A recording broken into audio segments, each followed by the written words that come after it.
नमस्कार. संगीता किचन रेसिपीमध्ये तुमचं अगदीच मनापासून स्वागत आहे. हे बघा, इथं मस्त अशी गावरान पानं घेतलेली आहे आळूची आणि अक्षरशः स्वच्छ अशी धुवून घेतलेली आहे. पाहू शकता, पानं बी जास्त मोठी नाही. गावरान आळू असली की अगदीच पानं अशी बारीक बारीक असतात आणि ही गावरान आळू एवढी भारी, अजिबात खव खव कव कव काही करणार नाही आहे. पहा, आता इथं आपण 7-8 मिरच्या घेतलेल्या आहेत. त्याच्यानंतर भरपूर सारा लसूणही घेतलेला आहे.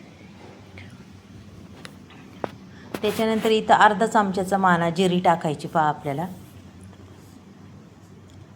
त्याच्यानंतर आपल्याला आपण काही लगेच वाटणार नाही, पुन्हा झाकण काढून आपल्याला ती डाळ, ते बघा ती डाळ भिजत मी टाकलेली डाळ होती, ही 1 कपभर ही डाळसुद्धा टाकायची. कारण की आपण आज वड्या अक्षरशः वेगळ्या पद्धतीने करणार आहे. डाळ घालून वड्या केल्या की अक्षरशः कुरकुरीत छान होतात. चला आता हे वाटून घेऊया पहा. डाळ आणि मिरच्या अगदीच मस्त असं वाटून घेतलेलं आहे पहा. आता हे पूर्ण काढून घेऊया. एकही थेंब पाण्याचा वापरलेला नाही आहे, तशी डाळ वाटलेली आहे. भरपूर सारा ओला पण आहे त्याला, पाहू शकता तुम्ही. कारण की आपली डाळ भिजवलेली होती, त्याच्यामुळं त्याला ओलसरपणा भरपूर आहे असा. चला आता इथं संपूर्ण डाळ आपण काढून घेतलेली आहे. त्याच्यानंतर आपल्याला काय करायचं आहे तेही सांगते पुढे काय करायचं आहे. चला, फक्त आपल्याला डाळ काय लावायची नाही, त्यात अजूनही काहीतरी टाकायचं. आता ते तुम्हाला मी दाखवते पुढं. इथं मी 2 किंवा 3 चमचे असं बेसन पीठ टाकणार आहे बघा. म्हणजे काय होईल, आपल्या त्या डाळीला अगदी छान असं बाइंडिंग येईल. हे बघा, 3 चमचे बेसन पीठ टाकलेलं आहे, पाहू शकता तुम्ही. त्याच्यानंतर आपल्याला थोडीशी हळद टाकायची इथं. पुन्हा अर्धा चमचा धना पावडरसुद्धा टाकायची पहा.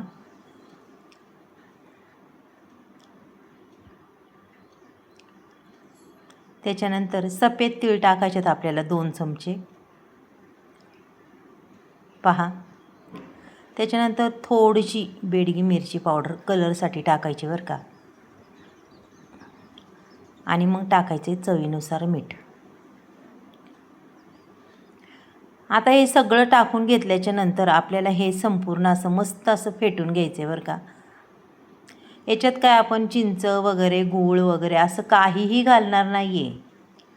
नाही तर काय करतात, खव करतात म्हणून कुणी चिंच टाकतं, कुणी खार टाकतं, असं काही नाही. अशा मस्त अशी गावरान पाने आणि काही टाकायची गरज नाही आहे. चला आता हे मस्तपैकी असं का मिक्स करून घेतलेलं आहे, चांगलं फेटून घेतलेलं आहे, पाहू शकता. चांगलं फेटल्याच्या नंतर चला आता पुढची तयारी करून घेऊया का. आता इथं मस्त ही पानं आहे. आता मस्त आळूची वडी आपण कशी बनवायची चला आता ते दाखवते पहा. आता इथं मी पालथं पान टाकणार आहे बरं का. पहा, अशा पद्धतीने पालथं पान टाकायचं आणि त्याला मस्तपैकी असं बेटर हे चौकून लावून घ्यायचं पहा. व्यवस्थित लावायचं आणि पुन्हा हे पान एक उलटं एक सुलटं असं करून लावायचं आहे बघा, अशा पद्धतीने.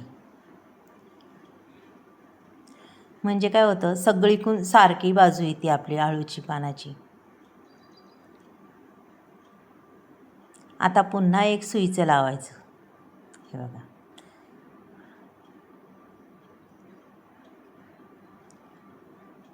आणि आपण ज्यावेळी डाळ भिजत घालतो ना, ही डाळ घालून आळूची वडी एकदमच खुसखुशीत अशी तयार होते आणि खरंच खायला बी खूप टेस्टी लागते.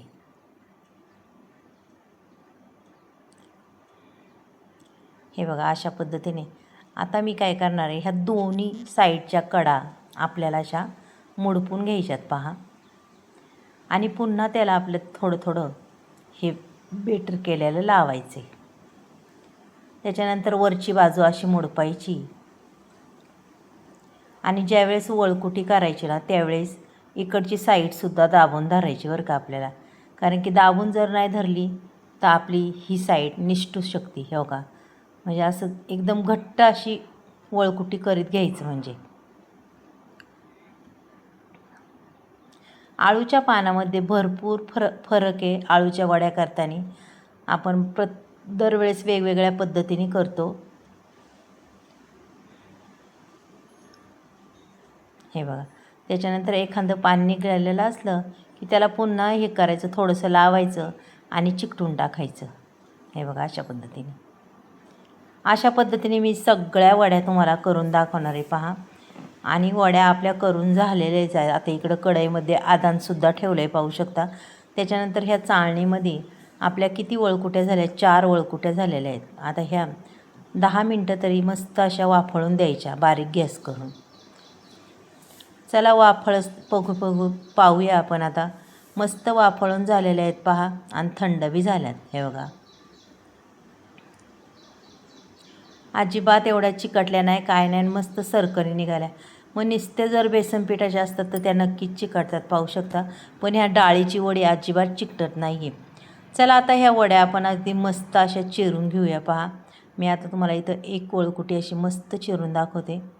तुम्ही जाड चिरा किंवा पातळ, तुमच्या आवडीने तुम्हाला कसं वाटेल त्या पद्धतीने तुम्ही चिरून घेऊ शकता.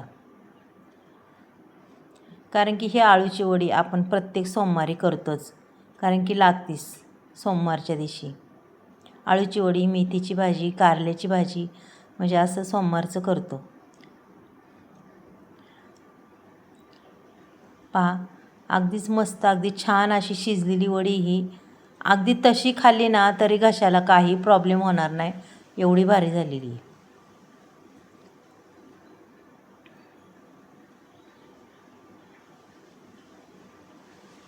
हे बघा किती सुंदर झालेली आहे.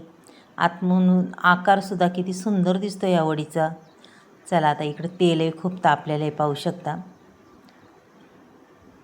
हे तेलाच्या एवढ्या वाफा का निघतात, कारण की हे पूर्ण शेंगदाणा तेल आहे आणि घरी पाडलेलं तेल आहे. त्याच्यामुळे त्याचं काय होतं, अशा जास्त वाफा निघतात. एकदा सोडल्या की त्या वाफा बंद होतील. प्युअर शेंगदाणा तेल आहे पाहू शकता.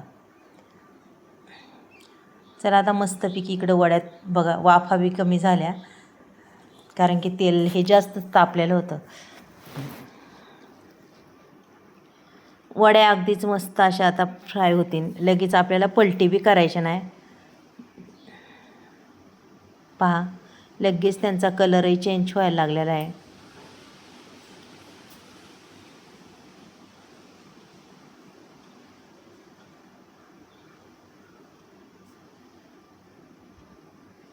मस्त असा कलर आलेला आहे पाहू शकता. आणि वडी बी छान भाजलेली आहे पाहू शकता.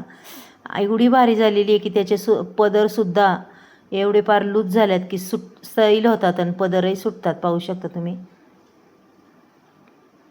असे चिकटून पदर राहत नाही, कारण की त्याच्यात हरभऱ्याची डाळ आहे ना, त्याच्यामुळं मस्त अशी कुरकुरीत ही वडी झालेली आहे आपली पाहू शकता. आता इथं संपूर्ण ह्या चाळणीत काढते. मग काय होतं, आपलं जे तेल राहिलेलं आहे ना ते खाली पडतं, त्याच्यात तेल शिल्लक नाही राहत. म्हणजे